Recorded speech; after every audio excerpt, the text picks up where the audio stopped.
Imagine being stranded on a desert island with nothing but your wits to rely on. Now, picture starting a company from scratch in today's crazy market. A lot of you have done that. Surprisingly similar, aren't they?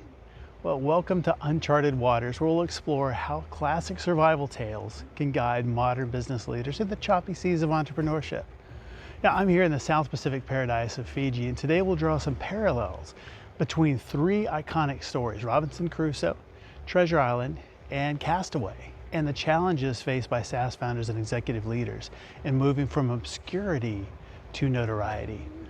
These tales of survival and adventure and resilience offer timeless lessons for navigating the complex world of business. The first one, Robinson Crusoe, the art of self-reliance and resource management. Way back, Daniel Defoe wrote Robinson Crusoe. It was about Robinson Crusoe who was shipwrecked and alone, and he built a life from scratch using the only resources he had at hand. He crafted his own tools, grew crops, made wine, even created a calendar to maintain a sense of time and progress. And for executives and founders, Crusoe's story teaches the importance of resourcefulness and strategic planning. Kind of like Crusoe rationing his supplies. CEOs must carefully allocate their company's resources, be it funding, talent, and most importantly, time. Time is the most valuable resource you have, and of course, we can all figure it out. You can figure it out all by yourself, but speed wins. Someone else who pays for true expertise to speed critical processes will outperform trial and error every single time. But the key here is allocating resources well, whether that be finances or time. There's a balance. Crusoe's innovative use of available materials mirrors the need for businesses to adapt and repurpose assets in changing markets.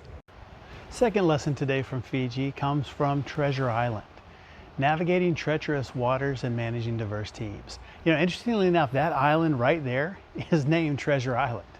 Is it the real one? Who knows? No, I'm sure it's not. Lots of places have those, but it's still actually kind of cool.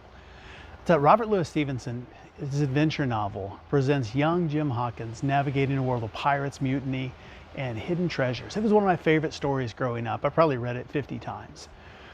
But the story is filled with lessons on leadership and team dynamics. I didn't pick that up at the time. It's just a great story. But then you got Jim Hawkins offset by the character Long John Silver, charismatic but duplicitous cook. And he demonstrates how leaders' actions can inspire loyalty or breed mistrust. And as an executive, as a leader, how do you balance charisma with authenticity? Are you fostering a culture of trust, or is there a risk of mutiny brewing beneath the surface? The diverse crew of the Hispaniola, from the aristocratic Squire Trelawney to the rough and tumble sailors, mirrors the varied personalities and skill sets in any organization. And how effectively are you at leveraging the diverse talents within your team? Are you, like Jim Hawkins, able to adapt your communication and leadership style to connect with different team members in the way that they want to be connected with? For most of us, it doesn't come naturally, but the cool thing is it can be learned and developed. And our third lesson today comes from Castaway, overcoming isolation and maintaining vision. If I only had a volleyball for this one, right? Wilson, you know it. Robert Zemeckis' film, Tom Hanks' character, Chuck Nolan, survives years of isolation on a deserted island using creativity and perseverance to overcome seemingly insurmountable odds. And for executives, especially in startups and scaling companies, that feeling of isolation can be all too familiar. You experience that? I know I have, my entrepreneurial journey. But just like Nolan talking to Wilson the volleyball, leaders often need to maintain their vision and motivation even without immediate feedback or support. That can be really tough. Nolan's journey also teaches the importance of adaptability and continuous learning from things he had to do, like learn to fish, making fire. Remember that? I made fire. He didn't know how to do that before he went there. But Nolan acquired new skills crucial for survival. And in the rapidly evolving business landscape, are you consistently updating your skills and knowledge? Are you continuing to expand your leadership capabilities? Are you encouraging a culture of continuous learning within your organization? And hey, that starts with you. Finally, I look at Nolan's unwavering desire to return home, and that is the importance of having a clear long-term vision. Despite setbacks, he never loses sight of the ultimate goal, and that vision keeps him going, even at his low points. And there were more than just a few of those. Ultimately, that's what made him decide to build a raft and go. And as a leader, do you have that compelling vision that keeps you and your team motivated, even through tough challenges? These three stories, Robinson Crusoe, Treasure Island, Castaway, offer valuable lessons in resource management, team leadership, and maintaining vision through adversity.